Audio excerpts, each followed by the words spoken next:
정부가 행정시장 직선제를 받아들이지 않기로 했습니다. 강창일 의원의 특별법 개정안도 국회 통과가 불투명해 행정시장 직선제 도입은 무산될 가능성이 높아졌습니다. 제주도의 정보공개가 인색합니다. 정보공개 심의위원회 절반이 공무원인 구조적인 문제가 가장 큽니다.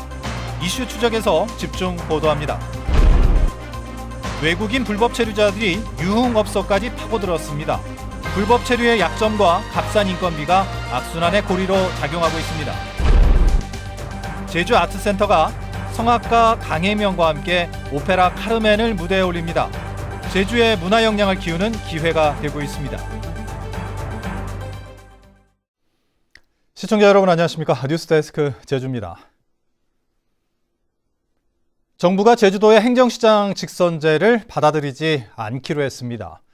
최근 강창일 국회의원도 비슷한 내용의 제주특별법 개정안을 발의했지만 정부가 불수용 결정을 내린 데다 20대 국회에서 통과되기도 어려워 행정시장 직선제는 사실상 무산된 것으로 보입니다. 보도에 오승철 기자입니다.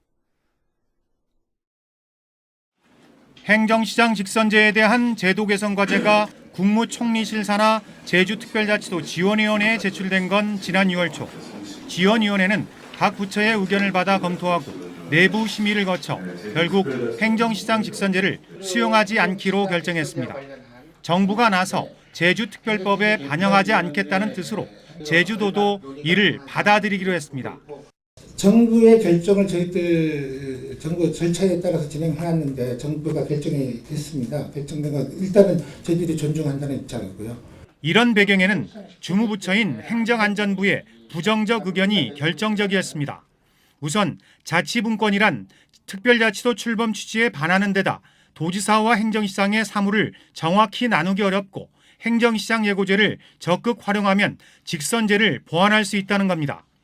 처음에 특별자치도의 설립 취지를 볼 때 어떤 효율적 리더십 코트라는 적이 또 그중에 있었기 때문에 그 점을 감안을 한 거고요. 이제 남은 건 강창일 국회의원이 지난달 발의한 제주특별법 개정안. 행정시의 명칭을 행정자치시로 바꾸고 시장을 직선제로 뽑는 내용을 담고 있습니다. 하지만 행정시장 직선제에 대한 정부의 반대 입장이 확인된 만큼 동력을 잃게 됐습니다.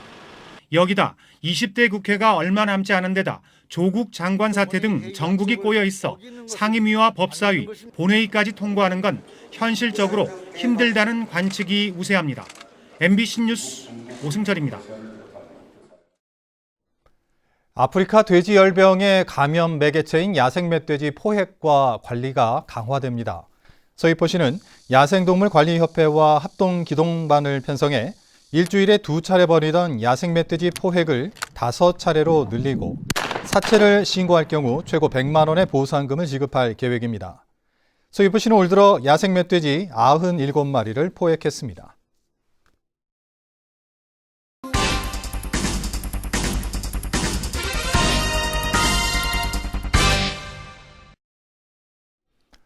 제주도는 최근 정보공개 종합평가에서 우수기관으로 선정됐다고 발표했었는데요. 내용을 자세히 들여다보니 문제점들이 많았습니다. 이슈 추적, 제주도 정보공개 정책에 대해 집중 취재했습니다. 김찬영 기자입니다. 지난해 부당해고 확정 판결 이후에도 복직이 되지 않아 논란이 됐던 조지웅 전 제주도립합창단 지휘자. 당시 취재진이 개인정보 삭제 조건으로 재임용 여부를 논의한 회의록을 정보공개 청구했지만 제주시는 개인정보를 이유로 비공개 결정했습니다. 결국 이 신청한 지 한 달이 지나서야 부분 공개를 결정했습니다. 시민사회단체가 신청한 녹지병원 사업계획서도 사정은 비슷합니다. 녹지 측의 영업상 비밀이 누설된다며 비공개 처리했지만 결국 행정심판에서는 공개 결정됐습니다.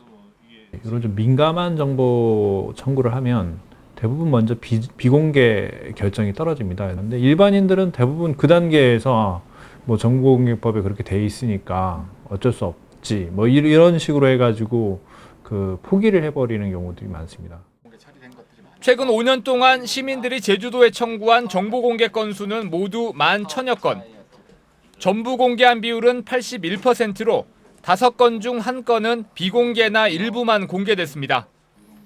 전국 공공기관 평균인 85%보다 낮지만 원문 공개 비율 등이 높다는 이유로 정보공개 우수기관에 선정됐습니다. 이제 이름은 가리지만 그 발언 내용을 봤을 때 결국 이 사람은 누가 이런 걸 했겠다 하는 걸 유추할 수 있기 때문에 그걸 이제 심의위원회에서 주로 비공개 결정이 되는 것 같고, 정보공개를 결정하는 심의위원회 구성도 문제입니다. 7명으로 구성된 위원 가운데 3명이 도청 소속 공무원입니다. 공개 여부를 투표로 결정하는데 사실상 도청 입장을 대변하는 위원이 3표나 되는 셈이고, 다른 심의위원들도 심리적 부담감을 느낄 수밖에 없다고 말합니다. 45% 이상 비율을 차지하는 입장에서 보면 이제 절대적인 영향력을 행사할 수 있는 부분이 있는 부분이죠. 근데 그렇다 보면 정말 공개해야 되는 거 말아야 되는 거 애매한 기준에서는 약간의 이제 객관성을 이제 이렇게 제어할 수 있는 여지는 있다. 뭐 그런 생각이 듭니다. 이 같은 문제 때문에 서울시는 지난 2012년부터 내부위원을 2명으로 줄이고 외부위원 수를 늘렸습니다. 선임된 내부위원들은 공정한 심의를 위해 회의에 참석조차 하지 않고 있습니다.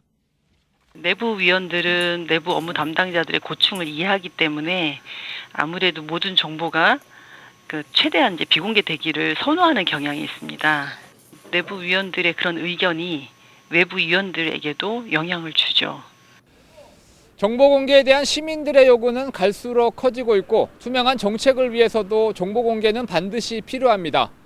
하지만 제주도가 지역사회가 좁다는 이유로 공개에 소극적이고 심의위원회 구성도 공정성을 잃고 있다는 지적이 나오면서 정보공개 제도에 대한 개선이 필요해 보입니다. MBC 뉴스 김찬년입니다. 제주 MBC가 보도한 제주고 야구부 해체 논란과 관련해 학교 측이 해체 방침을 철회하기로 했습니다. 제주도교육청은 오늘 학교장과 학부모들의 간담회 결과 초, 중등학교 선수들이 제주고로 진학하는 조건으로 야구부 운영을 유지하기로 했다고 밝혔습니다. 이에 따라 제주고는 입시 요강을 수정해 내년 신입생과 전학생을 받기로 했으며 야구부 활성화 계획 등에 대해 오는 30일 공동 기자회견을 열 예정입니다. 제주고는 이달 초 야구부 학생 수가 부족하다는 이유로 해체 방침을 밝혀 학부모들의 반발을 샀습니다. 불법 체류자들이 공사장은 물론 유흥주점에까지 대거 고용되고 있습니다. 경찰이 유흥주점에서 일하는 불법 체류자 10여 명을 무더기로 검거했습니다. 박성동 기자입니다. 경찰이 유흥주점을 덮쳤습니다. 방 안에 있던 여성들이 황급히 얼굴을 숨기고 경찰이 일일이 밖으로 데리고 나와 한 명씩 신원을 확인합니다. 확인할게요. 신분 확인할게요. 남편이 있어요. 남편이 어디 있어요? 남편 이름 뭐예요? 여기 보세요. 이름 뭐예요? 말해보세요. 이름 어떻게 되세요? 단속에 적발된 여성은 중국인 16명과 몽골인 1명으로 모두 불법 체류자였습니다. 이들을 고용한 40대 여성 업주와 현장에 손님으로 있던 불법 체류자인 중국인 남성 4명도 함께 경찰에 붙잡혔습니다. 제주 시내 한 외국인 밀집 지역 유흥주점입니다. 불법 체류 중인 여성 종업원들이 모두 붙잡히면서 문은 일주일째 굳게 닫혀 있습니다. 제주 지역 불법 체류자 수는 13,000여 명, 지난해보다 3,000명이나 증가했습니다. 불법 체류자가 급증하면서 집단 생활을 하거나 불법 체류자 간의 불법 행위로 이어지는 경우도 발생하고 있습니다.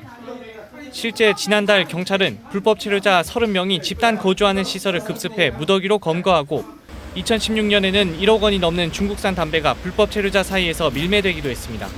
불법 체류자 간의 여러 범죄라든가 또는 범법 행위들이 발생되고 있는 이런 추세를 봤을 때 이것은 양적인 변화 그리고 이제 질적인 진화가 이루어지고 있다 이렇게 봅니다. 경찰이 지난달부터 집중 단속을 벌여 검거한 불법 체류자는 모두 133명. 불법 체류자 수가 빠르게 늘고 있는 가운데 불법 체류와 범죄를 예방할 수 있는 효과적인 대책이 필요해 보입니다. MBC 뉴스 박성동입니다. 한국공항공사가 제주공항 부지 내에 잡초 더미를 야적한 것과 관련해 인근 주민들이 공항공사 제주지역 본부를 경찰에 고발했습니다. 이호동 주민자치위는 공사 측이 야적한 잡초 더미가 썩으면서 제초제가 섞인 침출수가 하천으로 흘러 주변 토양과 지하수 오염을 야기하고 악취가 발생하고 있다며 오늘 자치경찰단에 고발장을 접수했습니다. 한국공항공사 제주역본부는 폐기물 업체를 통해 빠른 시일 내에 처리하겠다고 밝혔습니다. 제주아트센터가 성악가 강혜명과 함께 오페라 카르멘을 무대에 올립니다.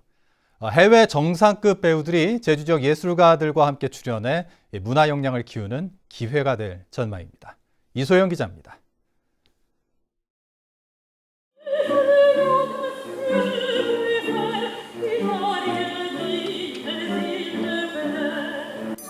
순수한 청년 도노세는 정열적이고 자유분방한 집시 여인 카르멘의 유혹에 빠집니다. 19세기 스페인을 배경으로 비극적인 사랑을 그린 오페라 카르멘입니다. 제주 아트센터가 기획해 제작한 오페라로 지난해 라트라비아타에 이은 두 번째 기획입니다. 제주 출신의 세계적인 소프라노 강혜명이 연출한 작품으로 한국과 프랑스, 중국 등 세 개 나라의 성악가들이 함께 출연하는 대형 오페라입니다. 프랑스 현지 성악가들과 그리고 또 제주도에 있는 제주 지역 내에서 활동하는 성악가들의 협업을 통해서 본토에서 볼 수 있는 그런 어떤 프랑스 오페라의 전형적인 아름다움을 제주도에서 실현하고자 같이 협업하는 기회를 만드는 데 또 의의가 있다고 생각합니다. 공연 참가자만 150명. 이 가운데 절반 이상이 제주의 예술가들로 제주 지역의 어린이 합창단부터 음악을 전공하는 대학생까지 참여해 문화 역량을 키우는 기회가 될 것으로 기대됩니다. 영상으로만 보던 선생님들을 한 무대에서 같이 준비할 수 있게 되어서 너무 영광이고요. 그리고 직접 프랑스 본토 발음을 저에게 알려주시려고 노력하시고 그리고 음악적으로도 많이 도움을 주셔서 제가 성장하는 계기가 될 것 같습니다. 오페라를 할 수 있는 인적 자원도 부족한 데다 오케스트라의 무대 미술, 의상, 음량까지 제작 규모가 크다 보니 지역에서 오페라를 기획하긴 쉽지 않은 일. 제주 아트센터는 지난해부터 오페라 제작에 도전해 앞으로 창작 오페라도 제작해 나갈 계획입니다. 타삼이나 그다음 우리 제주의 아름다운 풍광이나 이런 거를 역사문화 콘텐츠를 베이스로 한 작품을 구상 중에 있고요. 이 작품을 만들고 향후에는 중국이나 그다음 오페라의 성지 유럽 공연도 한번 계획하고 있습니다. 오페라 카르멘은 내일 저녁과 모레 오후 제주 아트센터에서 공연됩니다. MBC 뉴스 이소연입니다. 제주지방법원 제2형사부는 건설업자로부터 뇌물을 받은 혐의로 구속 기소된 전 한국가스기술공사 제주 LNG 지사장인 59살 명모 씨에게 징역 9년에 벌금과 추징금 각각 2억 원씩을 선고했습니다. 명 씨는 지사장이던 2018년 10월 제주시 연동의 한 아파트 150세대를 직원 숙소로 분양받는 조건으로 건설업자로부터 2억 원을 받은 혐의로 재판에 넘겨졌습니다. 명 씨에게 뇌물을 건넨 건설업자 55살 이모 씨에게는 징역 3년에 집행유예 5년이 선고됐습니다. 경찰이 전 남편 살해 혐의로 구속 기소된 고유정이 의붓 아들도 살해한 것으로 잠정 결론 내렸습니다. 충북지방경찰청은 고 씨의 4살 배기 의붓 아들 사망 사건에 대한 수사를 벌인 결과 고유정이 수면제 성분을 카레에 넣어 의붓 아들에게 먹인 뒤 살해하는 등 전 남편을 살해했을 때와 같은 방법으로 범행했을 가능성이 높다고 판단했습니다. 경찰은 검찰과 수사 결과를 마지막으로 조율하고 있으며 조만간 해당 사건을 검찰로 송치할 계획입니다. 제주도 소방본부가 승진심사위원회를 부적정하게 운영한 것으로 드러났습니다. 제주도 감사위원회가 제주소방안전본부와 4개 소방서에 대한 종합감사 결과 위반상 31건을 적발해 주의나 시정조치하고 10명에 대해 신분상 조치를 요구했습니다. 감사위에 따르면 소방본부는 승진심사위에 참여하면 안 되는 인사 담당자를 위원으로 임명하고 위원들에게 객관 평가 점수를 공개해 심사의 공정성과 객관성을 훼손시켰다고 지적했습니다. 국회 국토교통위와 농해수위가 다음 달 제주에서 국정감사를 실시합니다. 국회 국토교통위원회는 다음 달 8일 제주도청에서 국정감사를 실시하는데 제주도의회의 도민 공론화 추진과 국토부의 기본계획 고시가 임박한 제주 제2공항이 최대 이슈가 될 전망입니다.